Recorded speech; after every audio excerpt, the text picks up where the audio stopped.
آپ نے سنا ہوگا حضور نے سورہ رحمان کے بارے میں فرمایا ہے، سورۃ الرحمان عروس القرآن، یہ سورہ رحمان جو ہے یہ قرآن کی دلہن ہے۔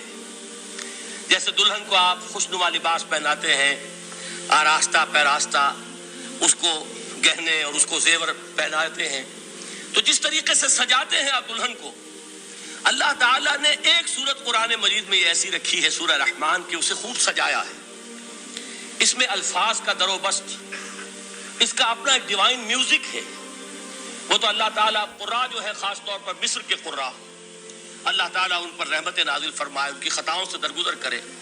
جس طرح قرآن کے انٹرنسک میوزک کو انہوں نے واضح کیا ہے، واقعہ یہ ہے کہ اگر یہ لوگ نہ ہوتے، شیخ عبد الباسط محمد عبد الصمد، شیخ محمود خلیل الحصری، یہ لوگ کہ جنہوں نے قرآن کے اس غنا میوزک، یہ لفظ جو ہے آپ حیران نہ ہو کہ میں یہ کوئی شاید توہین کر رہا ہوں قرآن کی، حضور نے یہ لفظ استعمال کیا ہے، تغنو، اس قرآن کو اچھی سے اچھی خوشلہانی کے ساتھ پڑھو۔ من لم یتغن بالقرآن فلیس منا، جو قرآن کو بہتر سے بہتر انداز میں، اچھی سے اچھی آواز میں، خوشلہانی کے ساتھ پڑھنے کی کوشش نہیں کرتا، وہ ہم میں سے نہیں ہے۔ بلکہ ایک مرتبہ حضور رات کے وقت آپ گشت پر تھے اپنے ساتھیوں کے حالات معلوم کرنے کے لیے۔ حضرت ابو موسیٰ اشعری رضی اللہ تعالیٰ عنہ ایک صحابی ہیں، ان کے گھر کے پاس سے گزر ہوا، وہ رات کو تہجد پڑھ رہے تھے، کھڑے ہوئے کیف کے عالم میں قرآن تلاوت کر رہے ہیں۔ حضور کو بہت پسند آئی ان کی قرات، کافی دیر تک وہاں کھڑے سنتے رہے۔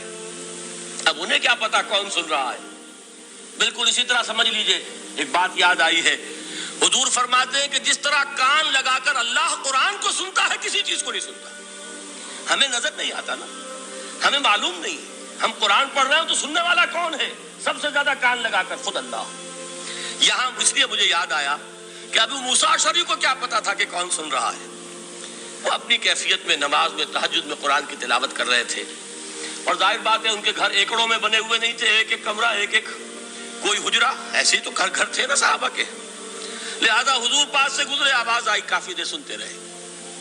اس کے بعد آپ تشریف لے گئے، صبح فجر میں ملاقات ہوئی تو حضور نے تحسین کے انداز میں فرمایا، یا ابا موسیٰ انک قد اوتیت مزمارا من مزامیر آل داؤد، اے ابو موسیٰ تمہیں تو آل داؤد کے سازوں میں سے ایک ساز اللہ نے عطا فرما دیا ہے۔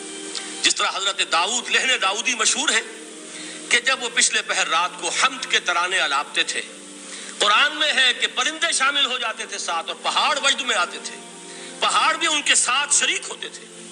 تو جس طرح کا اللہ نے ان کو لہن عطا فرمایا تھا، حضور نے تحسین کے انداز میں فرمایا ہے، ابو موسیٰ اشعری اللہ نے تمہیں بھی آل داؤد کے سازوں میں سے ایک ساز عطا فرمایا۔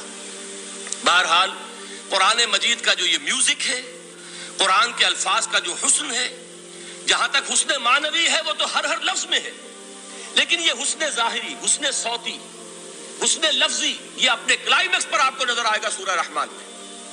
لیکن قرآن میں یہ سورت اس اعتبار سے بھی ممتاز ہے، اس کی 4 آیات پر ذرا توجہ کریں گے، عجیب حقائق سامنے آئیں گے۔ جہاں یہ قرآن مجید کے حسن صوت اور حسن لفظی کی معراج ہے، وہیں اس کی پہلی 4 آیات میں 4 چوٹی کی چیزوں کا ذکر ہے، سب سے اونچی چیزیں۔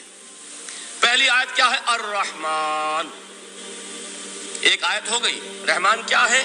اللہ کا نام ہے۔ کبھی آپ نے غور کیا اللہ کے ناموں میں سب سے پیارا نام کون سا ہوگا؟ رحمان۔ کیوں؟ اس کا مادہ کیا ہے؟ رحمت۔ ہمیں سب سے بڑھ کر جس چیز کی ضرورت ہے وہ کیا ہے؟ رحمت خداوندی۔ نام اچھی طرح سن لیجئے اس حضور کے قول کو۔ حضور فرماتے کوئی شخص جنت میں مجرد اپنے عمل کی بنیاد پر داخل نہیں ہو سکے گا جب تک کہ رحمت خداوندی دستگیری نہ کرے۔ کسی صحابی نے بڑی ہمت اور جرأت کا ثبوت دیا کہ پوچھ لیا، کیا حضور آپ بھی؟ جب آپ نے فرمایا کوئی شخص داخل نہیں ہو سکتا جنت میں محض اپنے عمل کی بنیاد پر جب تک کہ رحمت خداوندی جو ہے وہ دستگیری نہ فرمائے۔ پوچھا گیا کیا آپ بھی؟ آپ نے فرمایا ہاں میں بھی۔ آپ انداز کیجئے کہ اگر محمد الرسول اللہ بھی رحمت خداوندی کے ضرورت مند ہوں تو تاب دیگراں چہ رسد، ہماری تو سب سے بڑی ضرورت رحمت خداوندی ہے۔ اب یہ رحمت جو ہے قرآن مجید میں اللہ تعالیٰ کی یہ شان 2 الفاظ کے ذریعے سے آتی ہے، رحیم اور رحمان، اور کوئی مادہ نہیں ہے جس سے 2 نام بنتے ہوں اللہ کے۔ لیکن یہ مادہ ہے واحد رحمت کا کہ جس سے رحمان بھی ہے رحیم بھی ہے۔ رحیم صفت مشبہ ہے، رحمت دائم ہو جائے گی، مستقل ہوگی تو رحیم کہیں گے، اور رحمان اس میں رحمت کی ہے وہ شان ہے کہ جیسے ٹھاٹھے مارتا ہوا سمندر ہو، ہیجان کی کیفیت، طوفانی کیفیت، رحمت خداوندی کا طوفانی جوش، وہ ہے رحمان۔ آپ تو رہتے اس علاقے میں ہیں، آپ کو معلوم ہے عرب اگر بھوکا مرا جا رہا ہو تو کیا کہے گا؟ انا جوعان۔ پیاسا مرا جا رہا ہو انا عطشان۔ بہت غضبناک ہوگا غضبان، غضبان آصفہ قرآن میں آیا، بہت غضبناک۔ رحمان جس کی رحمت جو ہے جوش میں ہے، ٹھاٹھے مارتے ہوئے سمندر کے مانند۔ تو یہ اللہ تعالیٰ کے ناموں میں سب سے پیارا نام۔